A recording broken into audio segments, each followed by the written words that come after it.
Le silence de Nathalie Baye a toujours fasciné. À 77 ans, l'actrice, symbole d'élégance et de discrétion, a décidé de rompre ce mutisme soigneusement entretenu pendant plus de 40 ans. Ce n'est ni un geste de nostalgie ni une opération médiatique, mais un besoin vital de vérité. Elle parle enfin de Johnny Hallyday, de cet homme qu'elle a aimé avec une intensité presque dévorante, de ce père qu'il fut pour leur fille Laura, et de l'empreinte qu'il a laissée sur sa vie. Longtemps, Nathalie a préféré le silence au vacarme des plateaux télévisés. Mais le temps a passé, et le regard qu'elle porte aujourd'hui sur cette histoire est empreint de douceur et de lucidité. Je l'ai aimée jusqu'au bout, confie-t-elle, sans artifice, avec cette voix calme qui cache une émotion profonde. Ce simple aveu, prononcé sans pathos, résume une vie d'amour, de blessures et de résilience. Car derrière le mythe du rocker invincible, il y avait un homme fragile, en quête de reconnaissance et de stabilité. Et derrière la comédienne au visage de marbre, il y avait une femme blessée par la lumière excessive d'un amour impossible. Cette confession tardive bouleverse le public, car elle ne parle pas seulement d'un couple mythique, mais aussi d'une époque, d'une génération qui a vu Johnny devenir une légende nationale. Leurs routes se sont croisées à un moment précis, où le cinéma et la musique s'entremêlaient dans une effervescence artistique propre aux années 80. Nathalie, déjà respectée dans le 7e art, n'avait rien à prouver. Johnny, lui, cherchait à être aimé autrement que par des foules hurlantes. Ensemble, ils ont formé un duo inattendu, uni par une tendresse que ni le temps ni la mort n'ont pu effacer. Ce que Nathalie révèle aujourd'hui, c'est moins une histoire d'amour que l'histoire d'une transformation. Celle d'une femme qui a compris que parfois aimer signifie aussi savoir partir, se taire, attendre, puis des années plus tard pardonner. Tout commence en 1982 dans un studio de télévision où l'atmosphère est à la fois électrique et désorganisée. Nathalie Baye, déjà couronnée par un César, s'apprête à tourner un sketch pour une émission populaire. Professionnelle, ponctuelle, concentrée, elle se présente à l'heure, mais celui avec qui elle doit partager la scène, Johnny Hallyday, brille par son absence. 1 heure passe, puis 2, la colère monte. Comment ose-t-il? Il, pour elle, cette désinvolture est une forme de mépris. Lorsqu'un assistant se présente enfin pour répéter à la place du chanteur, Nathalie quitte presque les lieux, outrée. Mais quand Johnny finit par arriver, tout vacille. Ce n'est plus le chanteur arrogant que la presse dépeint. Il a ce regard à la fois fier et désarmé, un charme désordonné qui déstabilise. En un instant, l'agacement cède la place à une curiosité étrange. Elle sent qu'il y a derrière ce comportement un homme perdu, un adolescent, resté coincé quelque part entre le succès et la solitude. Le lendemain, une limousine l'attend devant chez elle, un geste inattendu, presque théâtral. Johnny veut s'excuser, mais surtout, il veut la revoir. C'est là que naît la première étincelle. Une rencontre entre deux êtres que tout oppose, elle la rigueur et l'intelligence tranquille, lui le feu et la démesure. L'une vient du cinéma d'auteur, l'autre des stades déchaînés. Pourtant, dès leurs premiers échanges, une complicité s'installe. Johnny, derrière ses lunettes noires, parle avec une sincérité désarmante. Il évoque son enfance, sa peur du vide, son besoin d'amour. Nathalie écoute, attentive, troublée. Ce n'est pas le monstre sacré qu'elle imaginait, mais un homme qui cherche désespérément à être compris. Leur relation ne commence pas par un coup de foudre, mais par une lente révélation. Elle découvre un être contradictoire, insaisissable, et cela la fascine. Ce contraste entre l'icône et l'humain devient la toile de fond d'une histoire que ni l'un ni l'autre n'avait prévue. Ce jour-là, dans ce studio télévisé banal, se scelle un destin que la France entière finira par contempler sans jamais en saisir toute la vérité. Loin des caméras et des micros, Nathalie découvre un Johnny totalement différent de la légende qu'on acclame dans les stades. Chez lui, dans l'intimité d'un appartement parisien baigné d'une lumière douce, il n'y a ni cri ni projecteur. Seulement un homme simple, un peu mélancolique, passionné de cinéma et curieux de tout. Il aime regarder des films, discuter jusqu'à tard dans la nuit de littérature ou de politique, s'ouvrir sur des sujets que personne n'imaginait l'intéresser. Nathalie, qui s'attendait à côtoyer une bête de scène, rencontre au contraire un être d'une sensibilité presque enfantine. Il doute sans cesse. Il se remet en question, cherche à plaire, à rassurer, à se rassurer.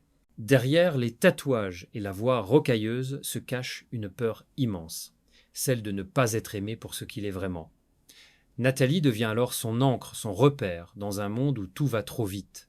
Elle lui offre ce que peu avait su lui donner, de la stabilité, de l'écoute, une forme d'amour qui n'a rien à voir avec l'adoration du public. Leur complicité grandit dans cette dualité, sur scène, Johnny lectrice des foules entières, à la maison il recherche le silence, la tendresse, la normalité. Il cuisine parfois, rit souvent, et surprend Nathalie par sa douceur inattendue. Mais cette paix fragile reste menacée par la nature même de leur existence. Je n'y vis pour la scène, pour cette adrénaline qu'aucune relation ne peut égaler. Il a besoin de ce chaos, tandis que Nathalie aspire à la sérénité, à la continuité. Pourtant, à cette époque, elle l'aime d'une manière absolue. Elle comprend qu'il ne sera jamais vraiment elle pas parce qu'il ne veut pas, mais parce qu'il ne peut pas. Il est fait de feu, et elle de terre. Ce paradoxe les lie autant qu'il les sépare. Dans leurs moments les plus tendres, elle voit briller dans ses yeux un homme fatigué de jouer un rôle.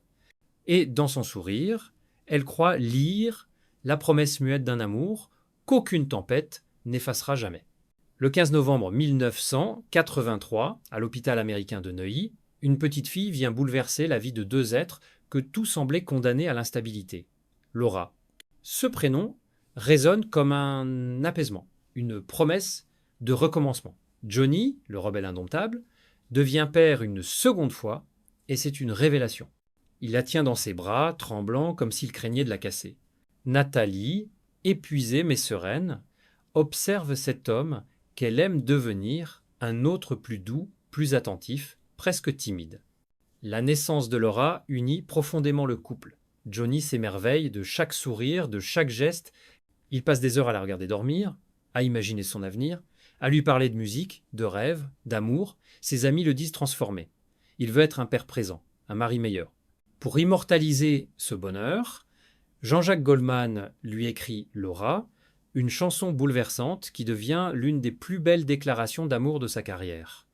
Nathalie y entend les mots qu'il n'a jamais su lui dire directement, mais cette parenthèse lumineuse se fissure rapidement. Les tournées de Johnny reprennent, interminables, épuisantes.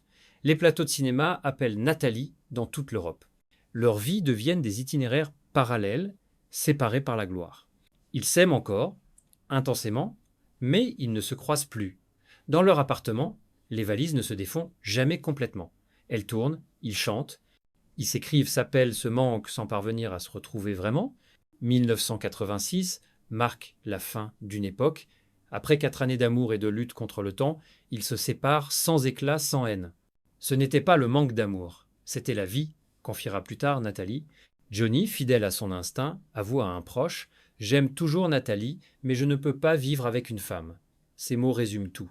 Elle comprend qu'il appartient à la route aux nuits blanches, à la scène qui réclame son âme chaque soir. Elle, en revanche, choisit le calme, la maternité, la continuité. Pourtant, même séparés, un fil invisible les relie. Car l'amour véritable, celui qui a traversé les excès, ne disparaît jamais vraiment. Il se transforme, se dépose dans les gestes du quotidien, dans les yeux d'une enfant, dans la mémoire d'une chanson. Les années passent, mais l'ombre de Johnny ne quitte jamais vraiment la vie de Nathalie. Après leur séparation, quelque chose d'inattendu se produit. Johnny loue un appartement à 200 mètres du sien. Il veut rester proche, pour Laura bien sûr, mais aussi sans l'avouer pour elle. Ils dînent ensemble régulièrement, parlent de leur fille, se remémorent des souvenirs. Entre eux, il n'y a plus de couple, mais il reste une affection profonde, faite de tendresse, de respect et d'une mélancolie partagée. Quand Johnny lui annonce, des années plus tard, qu'il est atteint d'un cancer, Nathalie comprend immédiatement que le compte à rebours a commencé. Ils se voient une dernière fois 4 jours avant que la nouvelle ne devienne publique. Ce soir-là, il n'est plus la star flamboyante, mais un homme apaisé, grave, presque fragile. Il lui parle de ses regrets, de ce qu'il aurait voulu réparer, de Laura surtout. Elle écoute, sans oser pleurer. Elle sait qu'elle assiste à une forme d'adieu. Après sa mort, les projecteurs se braquent sur Laetitia, sa veuve, et sur les querelles d'héritage. Nathalie, fidèle à elle-même, refuse le tumulte médiatique. Elle garde le silence, se tient à l'écart du bruit, choisit la dignité plutôt que le scandale. Pourtant, lorsque Laura est attaquée, critiquée, soupçonnée d'avidité, la mère sort de son silence. Dans une lettre publiée dans Le Figaro, elle écrit « Ma fille ne cherche pas l'argent, elle cherche la reconnaissance. Elle veut seulement que son père, même disparu, lui dise qu'elle compte. » Ces mots bouleversent la France. Derrière la froideur juridique du testament, Nathalie redonne un visage humain à la tragédie. Johnny avait tout légué à Laetitia et à leurs filles Jade et Joy, laissant David et Laura dans l'ombre. Le choc est immense. 3 années de procédures, de titres de presse, de blessures publiques s'ensuivent. Finalement, un accord est trouvé. Laura et David reçoivent une part symbolique, mais l'essentiel n'est plus là. Car ce que Nathalie retient de ces années, ce n'est pas la bataille, c'est la force du lien. Johnny a quitté la scène, mais il a laissé 2 enfants unis par le même amour, la même musique, la même peine. David veille sur Laura, comme un frère protecteur. Nathalie, émue, le dit souvent, leur complicité, c'est la plus belle part de Johnny. Quand elle parle de lui aujourd'hui, sa voix tremble encore. « Je l'ai aimé jusqu'au bout », confie-t-elle les yeux embués. Et dans cette phrase, tout est dit. L'amour, le deuil, la fidélité silencieuse d'une femme qui n'a jamais cessé de croire qu'on peut aimer sans posséder et perdre sans cesser d'aimer. Le jour du verdict, la France entière retint son souffle. Dans les couloirs glacés du tribunal, la presse s'entassait, prête à dévorer chaque geste, chaque larme, chaque silence. Ce qui se jouait là n'était plus seulement un procès pour des coups, des menaces, ou une emprise, c'était la mise à nu d'un monde où l'amour, quand il déraille, devient un crime maquillé en passion. Il était assis, la tête basse, jouant de cette fragilité qu'il savait si bien exhiber. Elle, absente mais omniprésente, flottait dans les esprits comme une ombre blessée. Les témoignages se succédaient. Des amis, des proches, des témoins de leur déchéance. Tous parlaient du même enfer, de cette spirale infernale où la tendresse avait cédé la place à la peur, à l'humiliation, à la violence sourde. Quand le juge prononça la sentence, ce ne fut ni un cri, ni un soulagement, simplement un silence lourd, presque religieux. Il écopa de plusieurs années de prison. Mais dans le regard de ceux qui l'avaient aimé ou admiré, il n'y avait ni colère ni triomphe, seulement une immense fatigue. Celle d'avoir vu tomber un homme qu'ils croyaient grand et d'avoir perdu, dans cette chute, une part de leur propre foi dans la beauté. Les médias, eux, se repaissaient du scandale. Les journaux titraient sur « le monstre ». Les plateaux télé décortiquaient les moindres détails, les moindres contradictions. La société, avide de justice spectaculaire, oubliait parfois la douleur réelle derrière le drame. On commentait, on jugeait, on analysait sans voir qu'au fond il ne restait que 2 ruines, une femme détruite, un homme brisé. En prison, il écrivit des lettres qu'on disait magnifiques, pleines de repentir et de poésie. Certains y virent la rédemption d'un artiste tourmenté, d'autres n'y lurent qu'un dernier acte de manipulation, l'art de séduire jusque dans la faute. Pendant ce temps, elle essayait de se reconstruire. Lentement, loin des caméras, loin du bruit. Elle ne cherchait plus à se défendre ni à convaincre. Elle voulait simplement se taire, respirer, survivre. Et pourtant, malgré la distance, malgré les murs et les années, ils restaient liés par ce fil invisible que seule la douleur sait tisser. Ce fil qui fait qu'un jour, même sans se revoir, on continue à exister dans la vie de l'autre. Quand il sortit, vieilli, épuisé, presque effacé, la France avait changé. Le cinéma aussi, on ne parlait plus de lui qu'avec gêne. Certains disaient qu'il fallait séparer l'homme de l'artiste, d'autres répliquaient qu'on ne sépare pas la main qui crée de celle qui frappe. Et dans ce débat sans fin, le souvenir de leur amour, de leur tragédie, resta suspendu, comme une leçon amère. Une leçon sur les limites de la passion, sur l'orgueil des hommes et sur le prix que les femmes paient quand elles aiment trop fort. Le temps, ce grand lessiveur d'âme, a fini par emporter le scandale. Mais il n'a pas effacé la trace. Au contraire, il l'a gravée, fine et indélébile, dans la mémoire collective. Chaque fois qu'un de leurs films repasse à la télévision, chaque fois qu'un critique prononce leur nom, c'est comme si une douleur ancienne se rouvrait doucement, sans fracas, mais avec cette mélancolie particulière qui appartient aux histoires trop humaines. Elle, on la revoit dans ses rôles, lumineuse et fragile, comme si elle cherchait déjà, à travers ses personnages, à dire l'indicible, la peur, la dépendance, la honte. Lui, on redécouvre ses mots, sa voix, sa sensibilité, et l'on se demande encore comment un tel talent a pu cohabiter avec une telle noirceur. Ce paradoxe, cette fracture, c'est peut être ce qui fait d'eux deux figures inoubliables, pas pour ce qu'ils ont fait, mais pour ce qu'ils incarnent. La face cachée du génie, le gouffre sous la gloire.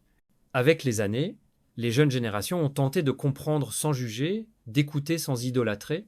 Dans les écoles de cinéma, on projette encore leurs œuvres, mais on les entoure désormais de discussions, de réflexions, de mots qu'on ne prononçait pas à l'époque. Violence psychologique, emprise, responsabilité. Leurs noms sont devenus un avertissement, un miroir tendu à une industrie qui trop souvent ferme les yeux sur ses propres démons. Et pourtant, au-delà du drame, il reste la beauté, celle de leur art, celle de leur regard croisé sur l'écran, celle, tragique, d'un amour qui n'a pas su se sauver. Peut être que c'est cela, leur véritable héritage, nous rappeler que le génie, sans la bonté, finit toujours par se détruire lui-même.